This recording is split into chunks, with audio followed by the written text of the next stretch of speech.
Hello guys, ജിതിനാണ് your spiritual buddy.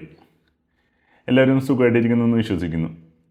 കഴിഞ്ഞ ദിവസം ഞാൻ എൻ്റെ സോഷ്യൽ മീഡിയയിൽ ഒരു റീൽ പോസ്റ്റർ ചെയ്തിട്ടുണ്ടായിരുന്നു. അതായത് റീൽ പോസ്റ്ററിൻ്റെ ഉള്ളടക്കം എന്ന് പറയുന്നത് അമ്പലത്തിൽ വെച്ച് ഞാൻ കണ്ട ബാധ എന്നതാണ് ഉള്ളടക്കം.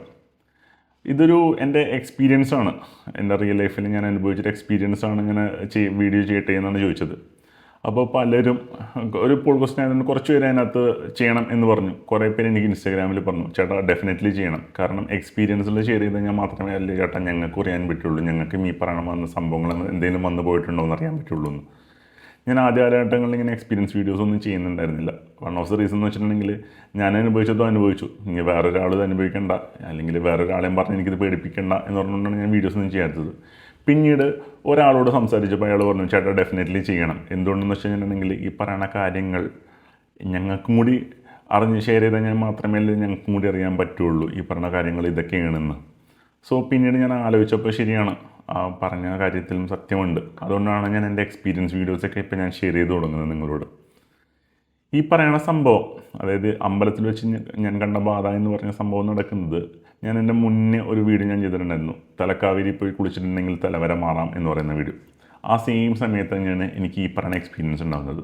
തലക്കാവേരിയിലൊക്കെ പോയി കുളിച്ചു. അതിനുശേഷം നേരെ പോയത് കൊല്ലൂരിലോട്ടാണ്. കൊല്ലൂർ പോണതിനും തലക്കാവേരി പോണതിന് മുന്നേ ഞങ്ങൾ ചെന്നൊരു സ്ഥലം കൊണ്ടുണ്ടോ, ഉടുപ്പിക്ക് കൂടി കയറിയിട്ടാണ് ഞങ്ങൾ തലക്കാവേരിക്ക് പോയത്. ഉടുപ്പി തൊഴുതു, തലക്കാവേരി പോയി. അത് കഴിഞ്ഞിട്ടൊരു ദിവസം കംപ്ലീറ്റ് 3 നേരം കൊല്ലൂരമ്മനെ തൊഴുതു. അവിടെ നിന്ന് ഫുള്ള് എനർജി ആയിട്ട് ഞങ്ങൾ നേരെ ചെല്ലുന്നത് ഗോകർണയിലോട്ടാണ്. ഗോകർണ നിങ്ങൾക്കറിയാവുന്നൊരു സ്ഥലമാണ്. ഗോകർണ എന്ന് പറയുന്നത് ഒരു ബീച്ച് സിറ്റിയാണ്. പക്ഷേ അവിടെ ഒരു ക്ഷേത്രം കൂടി ഉണ്ട്, ഗോകർണ ടെമ്പിൾ. അതായത് ശിവൻ്റെ ആത്മലിംഗമാണ് അവിടെ ഇരിക്കുന്നതെന്നാണ് പറയപ്പെടുന്നത്. അത് രാവണൻ വർഷങ്ങളോളം തപസ് ചെയ്തിട്ട് ശിവനെ പ്രത്യക്ഷപ്പെടുത്തി, ശിവൻ രാവണൻ്റെ തപസ്സിൽ സംതൃപ്തനായിട്ട് ശിവൻ്റെ ആത്മലിംഗത്തെ തന്നെ സമർപ്പിച്ചു ഈ പറയുന്ന രാവണൻ. പക്ഷേ ഒരു കണ്ടീഷൻ വെച്ചു, അതായത് ഇതൊരിക്കലും തറയിൽ വെക്കരുത്, നീ എവിടെയാണോ വെക്കാൻ ഉദ്ദേശിക്കുന്നത് അവിടെ കൊണ്ടുപോയി മാത്രമേ വെക്കാൻ പാടുള്ളൂ എന്നാണ് ഒരു കണ്ടീഷൻ വെച്ചത്. ശിവഭഗവാൻ നമ്മൾ നല്ലോണം പ്രാർത്ഥിക്കാനാണെങ്കിൽ പുള്ളി നമുക്ക് വരങ്ങൾ തരും. പണ്ടേ തുടങ്ങിയുള്ളൊരു ഇതാണല്ലോ, കേട്ട് വന്നിട്ടുള്ള സംഭവമാണല്ലോ. അതിപ്പോൾ ആരായാലും, സാധാരണ മനുഷ്യനായാലും രാക്ഷസനായാലും ആര് പ്രാർത്ഥിച്ചാലും ശിവൻ സംതൃപ്തിപ്പെട്ട് പ്രത്യക്ഷനായി കഴിഞ്ഞിട്ടുണ്ടെങ്കിൽ നമ്മൾ ചോദിക്കുന്ന വരം എന്താണോ തന്നിരിക്കും. പക്ഷേ ചില ലൂപ്പ് ഹോളും വെക്കും ഇതേപോലെ, കാരണം തിരിച്ചെടുക്കണമല്ലോ എന്തെങ്കിലും കാണിച്ചിട്ട്. ഇങ്ങനെ വെച്ചു. ഭഗവാന്മാർ ഇത് കണ്ടു കഴിഞ്ഞപ്പോൾ പ്രശ്നമാണെന്ന് തോന്നിക്കഴിഞ്ഞപ്പോൾ ഗണപതിനടുത്താണ് ചെന്ന് പറയുന്നത്. ശിവൻ്റെ പുത്രനാണല്ലോ ഗണപതി. ഗണപതിയുടെ അടുത്താണ് പറയുന്നത്, ഇതൊരിക്കലും രാവണൻ്റെ കൈ കിട്ടിക്കഴിഞ്ഞാൽ രാവണൻ നമ്മളെ കുട്ടിച്ചോറാക്കി തരും എന്ന് പറഞ്ഞു. അപ്പോൾ ഗണപതി എന്ത് ചെയ്തു, വേഷം മാറി ഒരു പശുക്കളെ മേയ്ക്കുന്ന ഒരു ബാലികൻ്റെ രൂപത്തിലൂടെ ചെന്നു. ഈ പറയുന്ന കൈലാസത്തിൽ നിന്നും തിരിച്ച് ലങ്കയിലോട്ട് പോയിക്കൊണ്ടിരിക്കുന്ന രാവണൻ സന്ധ്യാവന്ദനം ചെയ്യുന്ന സമയമായി. അപ്പം നിങ്ങൾ ചോദിക്കും, രാവണൻ സന്ധ്യാവന്ദനമൊക്കെ ചെയ്യുമോ? രാവണൻ നല്ലൊരു താന്ത്രികനായിരുന്നു. തന്ത്രത്തിലെ ഏറ്റവും വലിയ പുലി ആരുണ്ടെന്ന് വെച്ചിട്ടുണ്ടെങ്കിൽ ഞാൻ പറയുക രാവണനാണെന്ന് പറയുള്ളൂ. രാക്ഷസന്മാരിൽ അത്രയ്ക്കും തന്ത്രത്തിൽ നൈപുണ്യം നേടിയൊരു വ്യക്തിയായിരുന്നു. അപ്പോൾ ഈ പറയുന്ന കാര്യങ്ങളൊക്കെ പ്രോപ്പറായിട്ട് ചെയ്യും. അപ്പോൾ ഈ പറയുന്നൊരു ബാലികനെ കണ്ടു കഴിഞ്ഞപ്പോൾ രാവണൻ പറഞ്ഞു, ഈ പറയുന്ന ലിംഗം നീ സൂക്ഷിക്കണം, ആത്മലിംഗം നീ സൂക്ഷിക്കണം, ഒരു കാരണവശാലും തറയിൽ വെക്കരുത്. അപ്പോൾ ബാലൻ പറഞ്ഞു, ഇല്ല ഒരിക്കലും വെക്കില്ല, ഇനി ഇപ്പോൾ എനിക്ക് വെക്കാൻ തോന്നുകയാണെങ്കിൽ ഞാൻ 3 വട്ടം വിളിച്ചിട്ട് മാത്രമേ വെക്കുള്ളൂ എന്ന് പറഞ്ഞു. പക്ഷേ ഇത് ഗണപതിയാണെന്നൊന്നും പുള്ളിക്കാരന് മനസ്സിലായില്ല, നമ്മുടെ രാവണന് മനസ്സിലായില്ല. ഇത് കൊടുത്തിട്ട് സന്ധ്യാവന്ദനത്തിന് പോയി. പക്ഷേ ഗണപതി ചെറിയ ശബ്ദത്തിൽ ഞാൻ വെക്കണേന്ന് പറഞ്ഞിട്ട് ഇത് വെച്ചു. അങ്ങനെ അവിടെ നിന്ന് വെച്ച് കഴിഞ്ഞു. തിരിച്ച് സന്ധ്യാവന്ദനം കഴിഞ്ഞ് വന്ന രാവണൻ ഇത് പൊക്കാൻ നോക്കിക്കഴിഞ്ഞപ്പോൾ പറ്റിയില്ല. കാരണം വരത്തിലൊരു ടേംസ് ആൻഡ് കണ്ടീഷൻ വെച്ചിട്ടുണ്ടായിരുന്നു ഭഗവാൻ, അതായത് ഒരിക്കലും തറയിൽ വെക്കരുത്, തറയിൽ വെച്ച് കഴിഞ്ഞാൽ അവിടെ പോയി. ആ പറയുന്ന ക്ഷേത്രമാണ് ഈ പറയുന്ന ഗോകർണ ടെമ്പിൾ. ഞാൻ ഈ ഐതിഹ്യം പറഞ്ഞു പോയെന്ന് മാത്രമേ ഉള്ളൂ. ഇനി നമ്മുടെ ടോപ്പിക്കിലോട്ട് വരാം, എനിക്കുണ്ടായ എക്സ്പീരിയൻസ്. സോ ഞാൻ ഈ മുന്നേ പറഞ്ഞ 3 ക്ഷേത്രങ്ങൾ, അതായത് ഈ പറയുന്ന പോലെ ഉടുപ്പിയിലെ കൃഷ്ണ ഭഗവാനെ തൊഴുതു. അത് കഴിഞ്ഞിട്ട് നേരെ ചെന്നത് തലക്കാവേരി. അത് കഴിഞ്ഞിട്ട് ഒരു ദിവസം കംപ്ലീറ്റ് സൗപർണികയിൽ മുങ്ങി കുളിച്ചു. അമ്മേനെയൊക്കെ 3 നേരം തൊഴുതു. അവിടുത്തെ ഭക്ഷണവും അവിടുത്തെ പ്രസാദമൊക്കെ കഴിച്ചിട്ട് ഭയങ്കര ലൈറ്റായിട്ട് ഭയങ്കര ഊർജ്ജം ഫുള്ളി ചാർജിലായിട്ട് നിൽക്കുന്ന സമയത്താണ് ഞങ്ങൾ ഗോകർണയിൽ ഒരു 4 മണി 6 ക്ഷേത്രത്തിലെടുത്തുന്നത്. അവിടെ 4:30 ക്ഷേത്രം തുറക്കുള്ളൂ. അപ്പം ഞാൻ ഈ പറഞ്ഞ പോലെ മുണ്ടും ഈ പറയുന്ന പോലെ ഷർട്ട് ഇട്ടിട്ടാണ് ക്ഷേത്രത്തിൽ പോകാറ് ഒട്ടുമിക്ക എല്ലാ സമയങ്ങളിലും. അവിടെ ചെന്ന് കഴിഞ്ഞപ്പോൾ എൻ്റെ കൂടെ വന്ന എൻ്റെ ഗുരുനാഥൻ പാൻറ്റാണ് ഇട്ടിരുന്നത്. അപ്പോൾ അവിടെ ക്ഷേത്രത്തിൽ കയറണമെങ്കിൽ പാൻറ്റ് ഇട്ട് കയറ്റില്ലെന്ന് പറഞ്ഞു. അപ്പോൾ പുള്ളി നേരെ കാറിൽ പോയിട്ട് മുണ്ടെടുക്കാൻ പോയി. ആ സമയത്ത് ഞാൻ കുറച്ച് ഫ്രണ്ടിൽ വന്നു. എൻ്റെ ഗുരുനാഥൻ കുറച്ച് ബാക്കിലാണ് നിന്നത്. പക്ഷേ കുറച്ച് നേരം കഴിഞ്ഞപ്പോഴേക്കും തന്നെ ഞങ്ങൾക്ക് ഭയങ്കര പ്രശ്നങ്ങൾ വരാൻ തുടങ്ങി. അത് ഞങ്ങൾക്ക് കാണാൻ പറ്റുന്ന ഡിസ്റ്റൻസിലാണ് ഞങ്ങൾ രണ്ടുപേരും നിൽക്കുന്നത്. ഇങ്ങനത്തെ ക്യൂ ആണ് നിൽക്കുന്നത്. ഞാനിവിടെയാണെങ്കിൽ കുറച്ച് ഒരു ഇതിന് അപ്പുറത്താണ് ഗുരുനാഥൻ നിൽക്കുന്നത്. കുറച്ച് നേരം കഴിഞ്ഞപ്പോഴേക്കും ഭയങ്കരമായിട്ട് പ്രശ്നങ്ങൾ, അതായത് പ്രശ്നമെന്ന് പറയുന്നത് ഭയങ്കരമായിട്ട് തലയ്ക്ക് ഭയങ്കര വേദന എടുക്കാൻ തോന്നുന്നു. തലയിൽ ഹെവിനെസ് എന്നൊക്കെ പറയില്ലേ, ഭയങ്കര ഹെവിനെസ് തലയിൽ. അതേപോലെ വയറ് ഉരുണ്ടുരുണ്ട് മേളിലോട്ട് കയറുന്നു. അപ്പോൾ ഞാൻ ചോദിച്ചു, ഞാനപ്പോൾ ഒന്ന് നോർമലി നമ്മൾ തിങ്ക് ചെയ്യും, ലോജിക്കലി തിങ്ക് ചെയ്യും, വണ്ടി ഓടിച്ച് പോയതുകൊണ്ട് പിന്നെ പുറത്തുനിന്നൊക്കെയാണ് ഫുഡ് കഴിച്ചേക്കണം, അതിന് എന്തെങ്കിലും പ്രശ്നമായിരിക്കുള്ളൂ. കാരണം മൂകാംബിയിൽ നിന്ന് ഉച്ചയ്ക്ക് ഫുഡ് കഴിച്ചിട്ടാണ് ഇറങ്ങിയത്. പിന്നെ ഞങ്ങളൊന്നും കഴിച്ചിട്ടില്ല. അതിനിടയിൽ ഗോകർණ എത്തുന്നതിന് മുന്നേ ഒരു ചായ കുടിച്ചു എന്ന് മാത്രമേ ഉള്ളൂ. ഇനി ആ ചായയുടെ എന്തെങ്കിലും പ്രശ്നമാണോ അല്ലെങ്കിൽ വണ്ടി ഓടിച്ചതിൻ്റെ പ്രശ്നമാണോ എന്നൊക്കെയാണ് ആദ്യം കരുതിയത്. പിന്നീട് ഇത് കൂടുന്നതുള്ളൂ, കുറയുന്നില്ല. ഭയങ്കരമായിട്ട് വേർക്കാൻ തുടങ്ങുന്നു. ഒരു 4:10 ആറായി കഴിഞ്ഞപ്പോഴേക്കും പയ്യെ പയ്യെ ക്യൂ ഇങ്ങനെ തുടങ്ങി ഒന്ന് മൂവ് ചെയ്ത് തുടങ്ങുന്നുണ്ട് ചെറുതായിട്ട്. അതായത് ആളുകൾ അങ്ങോട്ടും ഇങ്ങോട്ടും ഒന്നും മാറി മാറി നിൽക്കുകയാണ്. ഒരു 4:15 ആയി കഴിഞ്ഞപ്പോഴേക്കും ഒരു അത്യാവശ്യം നല്ല വണ്ണമുള്ളൊരു സ്ത്രീ നമ്മുടെ ക്യൂവിൻ്റെ സൈഡിൽ വന്ന് നിന്നു. അപ്പം നോക്കുമ്പോൾ ഒരു സാധാരണ വണ്ണം, പക്ഷേ കുറച്ചും കൂടി ഒന്ന് സൂക്ഷിച്ച് നോക്കിയപ്പോഴാണ് പ്രശ്നം ഇരിക്കുന്നത്. കുട്ടിയുടെ അമ്മ ഈ കുട്ടിയുടെ നെഞ്ചിരുന്ന് തലവണയാണ്. കുട്ടിയുടെ അച്ഛൻ കുട്ടിയുടെ പുറം ഇരുന്ന് തിരുമനയാണ്. കൈ കുട്ടിയുടെ ഹസ്ബൻഡ് ഇരുന്ന് തിരുമ്മിക്കൊണ്ടിരിക്കുന്നു. അപ്പോൾ ഈ പറയണ പോലെ ഞാൻ തിരിച്ച് എനിക്ക് അവിടെ നിൽക്കാൻ പറ്റാത്തതുകൊണ്ട് ഞാൻ എൻ്റെ സൈഡിലുള്ള എൻ്റെ ഗുരുനാഥൻ്റെ അടുത്തോട്ട്, എൻ്റെ കസിൻ്റെ അടുത്തോട്ട് ഞാൻ പോയി ചെന്നു. അപ്പോൾ പുള്ളിയുടെ അടുത്ത് ഞാൻ ചോദിച്ചു, എന്തുകൊണ്ടാണ് ഇങ്ങനെയെന്ന് വെച്ച് കഴിഞ്ഞപ്പോൾ, നീ ആ സംഭവം കണ്ടോയെന്ന് വെച്ചു. ഞാൻ കണ്ടു. ആ കുട്ടിയുടെ സംഭവം കയ്യിൽ ഒരു ബാധ ഇരിപ്പുണ്ട്. ആ ബാധയുടെ പ്രശ്നമാണ് നമുക്കിത് അഫക്റ്റ് ചെയ്യുന്നത്.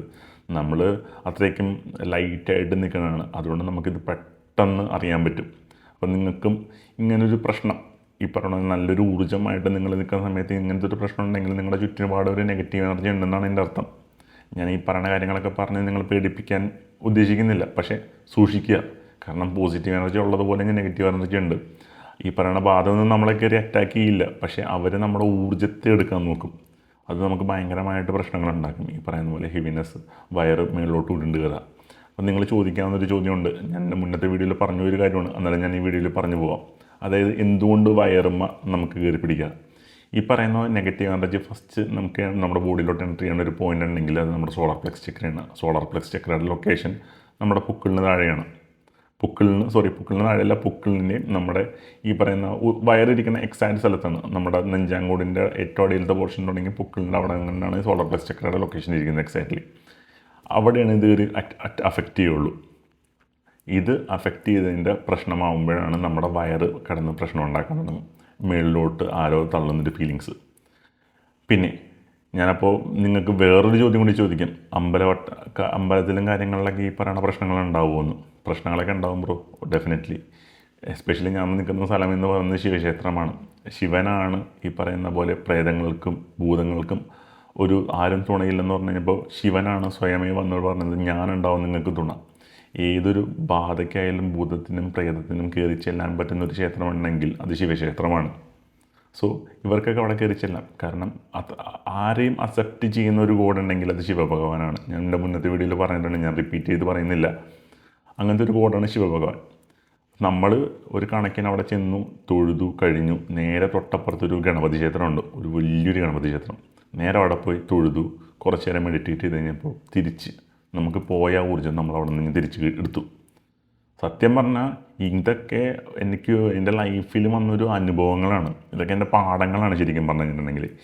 ഈ എക്സ്പീരിയൻസ് ഒക്കെ നിങ്ങൾക്കും ചിലപ്പോൾ കിട്ടിയേക്കാം. നിങ്ങൾ ആ ഒരു ലൈറ്റ് ബോഡിയിലോട്ടൊക്കെ വരുമ്പോൾ നിങ്ങൾക്ക് ഇതൊക്കെ എക്സ്പീരിയൻസ് ചെയ്യാൻ പറ്റും. അപ്പോൾ ഈ പറയുന്ന എക്സ്പീരിയൻസ് ഒക്കെ ഉണ്ടെങ്കിൽ ഡെഫിനറ്റ്ലി അതിൻ്റെ അർത്ഥം നിങ്ങളുടെ ചുറ്റിനും ഒരു നെഗറ്റീവ് എനർജി ഉണ്ട്. നിങ്ങൾ ആ നെഗറ്റീവ് എനർജീനെ കണ്ടെത്തുക. എത്രയും പെട്ടെന്ന് അവിടെ നിന്ന് എസ്കേപ്പ് ചെയ്യാൻ പറ്റുമെങ്കിൽ എസ്കേപ്പ് ചെയ്യുക. കാരണം നമ്മൾ അതിനെ നന്നാക്കാൻ നോക്കിക്കഴിഞ്ഞാൽ ചിലപ്പോൾ നമുക്ക് തട്ടിടുന്ന പരിപാടി ആയിരിക്കുള്ളൂ. സോ അതുകൊണ്ടാണ് നന്നാക്കാൻ പോകാണ്ടിരിക്കാൻ പറയുക.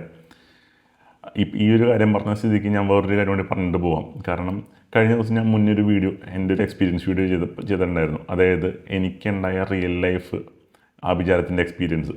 ആ വീഡിയോ കണ്ടു കഴിഞ്ഞപ്പോൾ പലരും എനിക്ക് ഇൻസ്റ്റാഗ്രാമിൽ മെസ്സേജ് ചെയ്യുന്നുണ്ട്, പലരും എനിക്ക് യൂട്യൂബിലും മെസ്സേജ് കമൻറ്റ് ഇടുന്നുണ്ട്, പലരും എനിക്ക് ഇൻസ്റ്റാഗ്രാമിൽ കോൾ ചെയ്യാൻ നോക്കുന്നുണ്ട്. കോൾ ചെയ്യുന്നവരോടൊരു കാര്യം, ഞാൻ നിൽക്കുന്നത് യു എയിലാണ്. യു എയിൽ ഇൻസ്റ്റാഗ്രാം കോൾസ് എല്ലാം ബാൻഡാണ്. സോ നിങ്ങൾ വിളിച്ചു കഴിഞ്ഞിട്ടുണ്ടെങ്കിൽ ഞാൻ ഫോൺ എടുത്ത് കഴിഞ്ഞാൽ നിങ്ങൾ പറയണതൊന്നും എനിക്ക് കേൾക്കാൻ പറ്റില്ല, ഞാൻ പറയണത് നിങ്ങൾക്കൊന്നും കേൾക്കാൻ പറ്റില്ല. കാരണം ഓട്ടോമാറ്റിക്കലി അത് ഒരു ബാൻഡ് ആയതുകൊണ്ട് വർക്ക് ചെയ്യാത്തൊരു സിറ്റുവേഷനിൽ നിങ്ങൾക്ക് കിട്ടും. സോ അതുകൊണ്ടാണ്, അല്ലാണ്ട് ഞാൻ വേറെ ഒന്നും തോന്നരുത്. ബാൻ ഉള്ളതുകൊണ്ടാണ് ഞാൻ നിങ്ങളുടെ കോൾസ് എടുക്കുന്നുണ്ട്. പലരോടും സംസാരിക്കാൻ പറ്റുന്നില്ല. ചില സമയങ്ങളിൽ VPN ഒക്കെ യൂസ് ചെയ്യേണ്ടി വരും. VPN ഒന്നും യൂസ് ചെയ്യുന്നത് ശരിയല്ല. എൻ്റെ ഓഫീസിലുള്ള സമയത്ത് ചില സമയത്ത് എനിക്ക് കിട്ടും, അവിടുത്തെ നെറ്റ്വർക്കിൽ. ചില സമയത്ത് എനിക്ക് ഇൻസ്റ്റാഗ്രാം കോൾസ് കിട്ടും. ചിലരോടൊക്കെ ഞാൻ സംസാരിക്കാറുണ്ട്. പക്ഷേ എനിക്ക് അങ്ങനെ അധികം എല്ലാവരോടും സംസാരിക്കാൻ താല്പര്യപ്പെടുന്നൊരു വ്യക്തിയല്ല. കാരണം എന്ന് വെച്ചിട്ടുണ്ടെങ്കിൽ ഈ പറയുന്ന പോലെ എനർജി ട്രാൻസ്ഫേഴ്സ് നടക്കുന്നുണ്ട് ഡെഫിനറ്റ്ലി. ഞാൻ എൻ്റെ മുന്നത്തെ വീഡിയോയിൽ പറയുന്നുണ്ട്. അതുകൊണ്ടാണ് ഞാൻ എല്ലാവരോടും കയറി സംസാരിക്കാത്തത്. എനിക്ക് സംസാരിക്കാൻ തോന്നുന്നൊരു ഫ്രീക്വൻസി ആണെങ്കിൽ ഉള്ളവരോട് ഞാൻ സംസാരിക്കാറുള്ളൂ. പിന്നെ വേറെ കുറേ ആളുകൾ ചോദിച്ചൊരു ചോദ്യമുണ്ട്, ചേട്ടാ എനിക്ക് ഈ പറഞ്ഞ സെയിം പ്രശ്നം, അല്ലെങ്കിൽ ജിതിനെ ഈ പറയുന്ന സെയിം പ്രശ്നം എനിക്കുണ്ട്, ഇതിനെങ്ങനെ ഒരു പരിഹാരം, ആ ഹീലറിൻ്റെ നമ്പർ തരുമോ എന്നൊക്കെയാണ് പലരും ചോദിക്കുന്നത്. ആ ഹീലറിൻ്റെ നമ്പർ ഞാൻ പറഞ്ഞിട്ടുണ്ട് ആ വീഡിയോയിൽ തന്നെ. പുള്ളിക്കാരൻ ആ പ്രോസസ്സും കാര്യങ്ങളൊന്നും ചെയ്യുന്നില്ല. അതുകൊണ്ട് പുള്ളിയെ നമ്മൾ വിളിച്ച് കഴിഞ്ഞിട്ടുണ്ടെങ്കിൽ പുള്ളിക്കൊരു ഡിസ്റ്റർബൻസ് ആവും. അതുകൊണ്ടാണ് ഞാൻ പുള്ളിയുടെ നമ്പർ തരാത്തത്, വൺ ഓഫ് ദ റീസൺ. പിന്നെ വേറെ ആരെങ്കിലും സജസ്റ്റ് ചെയ്യാമോ എന്ന് ചോദിക്കുന്നുള്ളവരുണ്ട്. അതിനുള്ളൊരു മറുപടിയാണ് നിങ്ങൾ എൻ്റെ ഇൻസ്റ്റാഗ്രാമിൽ പോവുക. ഒട്ടുമിക്ക എല്ലാവർക്കും ഇൻസ്റ്റാഗ്രാം ഉണ്ടാവും. ഇപ്പോൾ നിങ്ങൾക്കില്ലെങ്കിൽ നിങ്ങളുടെ കൊച്ചുമക്കൾക്കോ അല്ലെങ്കിൽ നിങ്ങളുടെ മക്കൾക്കോ ആർക്കെങ്കിലും ഉണ്ടാവും, പ്രായമായിട്ടുള്ളവരാണ് ഈ വീഡിയോ കാണുന്നവർക്ക്. അവരുടെ വീഡിയോ പോയിട്ട് എൻ്റെ ഇൻസ്റ്റാഗ്രാം പേജിൽ പോവുക. അതിനകത്ത് ഹൈലൈറ്റ്സ് ഉണ്ട്. നിങ്ങളുടെ പിള്ളേരോട് ചോദിച്ചാൽ അവർ പറഞ്ഞുതരും. പ്രായമുള്ളവരോടാണ് ഈ പറയുന്നത്. ഇൻസ്റ്റാഗ്രാം ഹാൻഡിൽ ചെയ്യുന്നവരാണെങ്കിൽ നേരെ എൻ്റെ ഹൈലൈറ്റ്സിൽ പോവുക. എൻ്റെ ഫസ്റ്റ് ഹൈലൈറ്റ് കഴിഞ്ഞൊന്ന് കാണുക. അതുകൊണ്ടാണ് ഞാൻ ആർക്കും ഈ പറയുന്ന നല്ല ഹീലേഴ്സിൻ്റെ നമ്പേഴ്സോ കാര്യങ്ങളൊന്നും ഞാൻ ഷെയർ ചെയ്യാത്തത്. എന്നോട് വേറെ ഒന്നും തോന്നരുത്. കാരണം ഒരു ചൂണ്ടക്കുളത്താണ്. ആ കുളത്തിൽ നിങ്ങൾ ചിലപ്പോൾ നല്ല ആൾക്കാരും ഉണ്ടാവും. ഞാൻ എല്ലാവരെയും അടച്ചാക്ഷേപിക്കുന്നതല്ല, നല്ല ആൾക്കാരും ഉണ്ട്, ഇല്ലെന്ന് പറയുന്നില്ല. പക്ഷേ ബഹുഭൂരിപക്ഷവും ഈ കുളത്തുള്ളവർ തന്നെയാണ്. അതുകൊണ്ടാണ് ഞാൻ ആരെയും റെക്കമെൻഡ് ചെയ്യാത്തത്. വേറെ ഒന്നും എൻ്റെ അടുത്ത് തോന്നരുത്. കാരണം അങ്ങനെയാണ് സ്പിരിച്വാലിറ്റി, വേറെ ഒന്നും കൊണ്ടല്ല. കാരണം ഏറ്റവും കൂടുതൽ ചതിക്കുഴികളുള്ളൊരു മേഖല ഉണ്ടെങ്കിൽ അത് സ്പിരിച്വാലിറ്റിയാണ്. അതെനിക്ക് പറയാൻ യാതൊരു മടിയില്ല. കാരണം കുറേ കണ്ടിട്ടുണ്ട്, കുറേ ഞാൻ അനുഭവിച്ചിട്ടുണ്ട്. കുറച്ചൊക്കെ ഇപ്പോഴാണൊന്ന് ഇതിൽ നിന്നും കാര്യങ്ങളൊക്കെ പറഞ്ഞു മനസ്സിലാവുന്നത്. അപ്പം നിങ്ങൾക്ക് എന്നോട് ചോദിക്കാം എങ്ങനെ ഇത് പ്രോപ്പറായിട്ട് മാറ്റാൻ പറ്റുന്നത്. അതിൻ്റെ ഒരു യാത്രയിലാണ് ഞാൻ ഇപ്പോഴും ഉള്ളത്. അതിനകത്ത് ഞാനൊരു സൊല്യൂഷൻ കണ്ടെത്തി കഴിഞ്ഞിട്ടുണ്ടെങ്കിൽ ഞാൻ കുറച്ച് സൊല്യൂഷൻസൊക്കെ ചെറിയ ചെറിയ പൊടിക്കൈയും കാര്യങ്ങളൊക്കെ ഞാൻ നിങ്ങൾക്ക് പറഞ്ഞു തന്നിട്ടുണ്ട്. അത് ചെയ്യുക. പിന്നെ നമ്മുടെ ചിത്രത്തെ തന്നെ ഒന്ന് മാറ്റുക, നമ്മുടെ മൈൻഡ് സെറ്റ് ഒന്ന് മാറ്റുക. നമുക്കൊരു നെഗറ്റീവ് എനർജി അറ്റാക്ക് ഉണ്ടായിട്ടുണ്ടെങ്കിൽ നമ്മളൊരു ഈ പറയുന്ന ഫാസിലിൻ്റെ സിനിമ ഉണ്ടല്ലോ, ഫേമസ് ഫിലിം മണിച്ചിത്രത്താഴ്, അതേപോലെ ഒരു അന്തരീക്ഷം ഉണ്ടാക്കി കഴിഞ്ഞിട്ട് അതിനകത്തൊന്നും നമ്മൾ ചെയ്ത് പരിപാടി കഴിഞ്ഞു, പിന്നെ അതിനെപ്പറ്റി ചിന്തിച്ച് പോകരുത്. അവിടെ സ്റ്റോപ്പ്. ഇങ്ങനൊരു പ്രോസസ്സ് ഉണ്ടായി കഴിഞ്ഞിട്ടുണ്ടെങ്കിൽ, അല്ലെങ്കിൽ നമ്മുടെ മൈൻഡ് സെറ്റിനെ സ്ട്രോങ് ആക്കുക.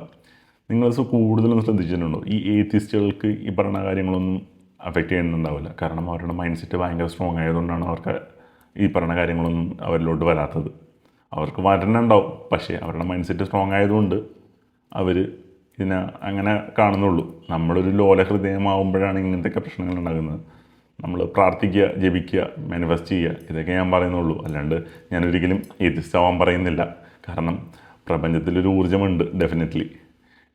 ഈ പറയുന്ന പോലെ പല പരസ്യങ്ങളും കണ്ടിട്ടില്ലേ, നാളികേരത്തിൻ്റെ ഉള്ളിൽ അല്ലെങ്കിൽ കരിക്കിൻ്റെ ഉള്ളിൽ എങ്ങനെ വെള്ളം വന്നു, അല്ലെങ്കിൽ മുട്ടയുടെ ഉള്ളിൽ എങ്ങനെ ഉണ്ണി വന്നു എന്നൊക്കെ പലരും ചോദിക്കുന്നില്ലേ. അതേപോലെ നിങ്ങളും വിശ്വസിക്കുക, ഒരു പ്രപഞ്ചത്തിലൊരു ഊർജ്ജമുണ്ട്, ഡെഫിനറ്റ്ലി ഊർജ്ജമുണ്ട് എന്ന് തന്നെയാണ് ഞാൻ പറയുള്ളൂ. ആ ഊർജ്ജം ആണ് നമ്മളെ പ്രൊട്ടക്റ്റ് ചെയ്യുന്നത്. അത് പലരുടെയും രൂപങ്ങൾ എടുക്കുന്നു എന്ന് മാത്രം. ചിലർക്കത് ശിവനാവാം, ചിലർക്കത് വിഷ്ണു ആവാം, ചിലർക്കത് കാളിയാവാം, ചിലർക്കത് ശക്തിയാവാം, ആർക്ക് ചിലപ്പോൾ അള്ളാഹു ആവാം, ചിലർക്ക് ക്രിസ്ത്യൻസിനാണെങ്കിൽ ഇപ്പോൾ യേശു ആവാം. ആ ഒരു ഊർജ്ജമാണ് നമ്മൾ പ്രാർത്ഥിക്കുന്നത്, അതിനെയാണ് നമ്മൾ തേടി പോകുന്നത്. ഇതാണ് സ്പിരിച്വാലിറ്റി ബേസിക്കലി, ചുരുക്കുമ്പോൾ സിമ്പിളായിട്ട് പറഞ്ഞാൽ. കുറച്ചും കൂടി അമ്പലങ്ങളിലോട്ട് പോകുമ്പോൾ ഞാൻ മുന്നേ പറഞ്ഞ പോലെ അത് ഡിവോഷനിലാണ്. സ്പിരിച്വാലിറ്റി എന്ന് പറഞ്ഞാൽ നമ്മളിലോട്ട് തന്നെ തിരിയുക. ഈ പറയുന്ന ഊർജ്ജം നമ്മുടെ ഉള്ളിൽ ഇരിപ്പുണ്ട്, അതിനെ തേടി പോകുന്നതാണ് സ്പിരിച്വാലിറ്റി ശരിക്കും പറഞ്ഞു കഴിഞ്ഞിട്ടുണ്ടെങ്കിൽ. സോ അതുകൊണ്ടാണ് ഈ പറഞ്ഞൊരു കാര്യം. ഞാനിതൊരു ഡീറ്റെയിൽ ആയിട്ടൊരു വീഡിയോ ചെയ്യാം എന്ന് വിചാരിച്ചൊരു ടോപ്പിക്കാണ്. പക്ഷേ എനിക്കതങ്ങനെ ഈ പറഞ്ഞ പോലെ പോകാൻ താല്പര്യമില്ലാത്തതുകൊണ്ടാണ് ഞാൻ ഈ ഒരു വീഡിയോൻ്റെ ഉള്ളിൽ ഒതുക്കി ഞാനിതിവിടെ ക്ലോസ് ചെയ്യുന്നത്. സോ അടുത്ത വീഡിയോ കാണാം. കാരണം അടുത്ത വീഡിയോയിൽ ഞാൻ നിങ്ങൾക്ക് തരാൻ പോകുന്നൊരു സംഭവം എന്ന് പറയുന്നത് ഒരു സൂചനയാണ്. നിങ്ങളുടെ വീട്ടിലോട്ട് ചില സാധനങ്ങൾ വരുമ്പോൾ നിങ്ങൾക്കും ഈ പ്രശ്നങ്ങൾ ഉണ്ടാക്കാൻ പറ്റുന്ന സാധനങ്ങളുണ്ട്. എനിക്ക് നിങ്ങളിതൊന്നും പറഞ്ഞ് പേടിപ്പിക്കാൻ താല്പര്യമുള്ള കാര്യമല്ല. പക്ഷേ നമ്മുടെ ചുറ്റുപാടും ഈ പറയുന്ന കാര്യങ്ങൾ കൊണ്ട് നിറഞ്ഞിരിക്കുന്ന ഒരു സമയമായതുകൊണ്ടാണ് ഞാൻ ഈ പറയുന്ന കാര്യങ്ങളൊക്കെ നിങ്ങളിലോട്ട് എത്തിക്കുന്നത്. നിങ്ങൾക്കത് ചെയ്യാൻ താല്പര്യമില്ലെങ്കിൽ ഈ വീഡിയോ ഞാൻ ആ പറയുന്ന വീട്ടിലോട്ട് നിങ്ങൾക്ക് വരുന്ന കുറച്ച് പണികളുണ്ട്, അത് ചെയ്യാൻ താല്പര്യമില്ലെങ്കിൽ കമൻറ്റ് ഇട്ടാൽ മതി കേട്ടോ. ഞാൻ ആ വീഡിയോ ചെയ്യില്ല ഡെഫിനറ്റ്ലി. നിങ്ങളുടെ ഇഷ്ടമാണ് എനിക്ക് വലുത്. കാരണം നിങ്ങൾക്ക് എന്താണോ കേൾക്കാൻ, എന്നിൽ നിന്നും കേൾക്കാൻ ആഗ്രഹിക്കുന്നത് അത് മാത്രമാണ് എനിക്ക് പറയാൻ ആഗ്രഹിക്കുന്നത്. അല്ലാണ്ട് ഞാൻ ഇവിടെ വന്നിരുന്ന് കുറേ കാര്യങ്ങൾ നിങ്ങളോട് പറയും, നിങ്ങൾക്കത് കേൾക്കാൻ ഇൻട്രസ്റ്റ് ഇല്ലെങ്കിൽ ഡെഫിനറ്റ്ലി എനിക്കിത് എൻ്റെ ടൈം വേസ്റ്റ്, നിങ്ങളുടെ ടൈം വേസ്റ്റ്. അതുകൊണ്ടാണ് ഞാൻ പറഞ്ഞു പോകുന്നത്. സോ അടുത്ത വീഡിയോ കാണാം ഗൈസ്. ബൈ.